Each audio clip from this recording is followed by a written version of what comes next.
അതുകൊണ്ട് പറയാനുള്ളത്, നമ്മെ സംബന്ധിച്ച് സുബ്ഹാനല്ലാഹ്, നമ്മുടെ സംഘടനയെ സംബന്ധിച്ച് പഠിക്കാത്തവരുണ്ട്, മനസ്സിലാക്കാത്തവരുണ്ട്, മനസ്സിലാക്കാതെ പറയുന്നവരും ഉണ്ട്.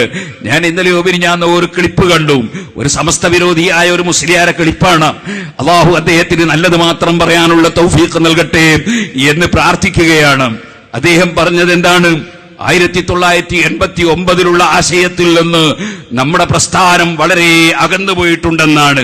സുബ്ഹാനല്ലാഹ്, നമ്മളെ പ്രസ്ഥാനം അന്നും ഇന്നും ഒരേ നൃത്തത്തിൽ തന്നെ നിൽക്കുന്നുണ്ട്. അതിൽ വേറെ ആർക്കും കണ്ണുകടി ആവശ്യമില്ല എന്ന് മാത്രം ഈ സമയത്ത് ഞാൻ ഉണർത്തുകയാണ്. നമ്മൾ അന്നും പറഞ്ഞതാണിത്.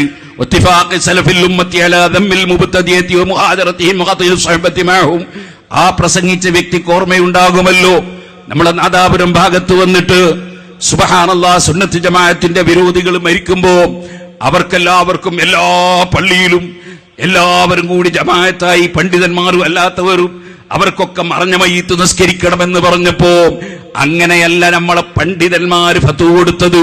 ഈ കെ അബൂബക്കർ മുസ്ലിയാർ ഫത്വ കൊടുത്തത്, കണ്യത്ത് ഉസ്താദ് ഫത്വ കൊടുത്തത്, ശൈഖ് ആദം ഹസ്രത്ത് ഫത്വ കൊടുത്തത്, സമസ്ത കേരള ജമീഅത്തിന്റെ മുൻഗാമികളായ കൊയപ്പക്കുഞ്ഞായി മുസ്ലിയാർ ഫത്വ കൊടുത്തത്, ശൈഖ് ആദം ഹസ്രത്ത് ഫത്വ കൊടുത്തത്, അങ്ങനെയല്ലെന്നും ഇമാമിയങ്ങൾ രേഖപ്പെടുത്തിയത് അങ്ങനെയല്ലെന്നും പറഞ്ഞപ്പോൾ അന്ന് അതിനെതിരെ പ്രസംഗിക്കാൻ വന്ന ആളാണ് ഞാൻ ഈ പറഞ്ഞ പ്രഖ്യാപനം നടത്തിയ വ്യക്തി എന്ന് ഞാൻ ഓർക്കുകയാണ്. ഒരിക്കലും തന്നെ ചിലരെ തെറ്റിദ്ധരിപ്പിക്കാൻ വേണ്ടി പറയുന്ന ചില വാചകങ്ങളുണ്ട്. ഞാനത് നമ്മുടെ പ്രവർത്തകന്മാരെ മനസ്സിലാക്കാൻ വേണ്ടി പറയുകയാണ്. ഇന്ന് നിങ്ങൾ സുന്നി വോയിസ് പുതിയ ലക്കമുണ്ടല്ലോ, ആ പുതിയ ലക്കം സുന്നി വോയിസിൽ നിങ്ങൾക്ക് കാണാം മഹാനായ ശൈഖുന കാന്തപുരം ഉസ്താദിന്റെ ഒരു ചിത്രം. അതിന്റെ നേരെ അപ്പുറത്ത് ബഹുമാനപ്പെട്ട ഫദ്ലുൽ പൂക്കോയ തങ്ങൾ ഇരിക്കുന്ന ചിത്രം കാണാം. ഫദ്ലുൽ പൂക്കോയ തങ്ങൾ മുതലക്കുളം മൈതാനിയിൽ മുമ്പൊരിക്കൽ നടന്ന പരിപാടിയിൽ പങ്കെടുത്ത ആളാണ്. പക്ഷേ മഹാനായ ഫദ്ലുൽ പൂക്കോയ തങ്ങൾക്കെതിരെ നമ്മുടെ സംഘടന ഒരക്ഷരം പറഞ്ഞിട്ടില്ല.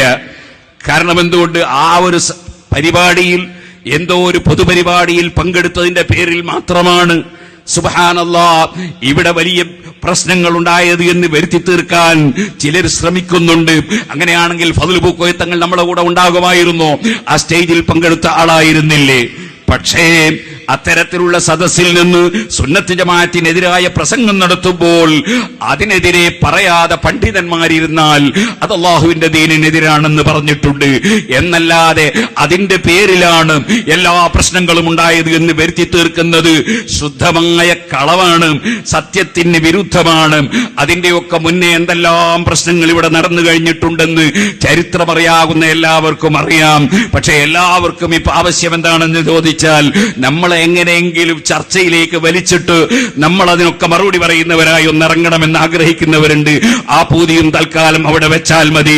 ഞങ്ങൾ ഈ സമുദായത്തിന്റെ നന്മയ്ക്ക് വേണ്ടി ഒറ്റക്കെട്ടായി പ്രവർത്തിക്കുന്ന, സമുദായത്തിന്റെ നന്മക്ക്, രാഷ്ട്രത്തിന്റെ പുരോഗതിക്ക് വേണ്ടി ഒറ്റക്കെട്ടായി പ്രവർത്തിക്കുന്ന ഒരു സമൂഹത്തെ വാർത്തെടുക്കുക എന്നതാണ് ഈ പ്രസ്ഥാനത്തിന്റെ നേതാക്കളെ ലക്ഷ്യം.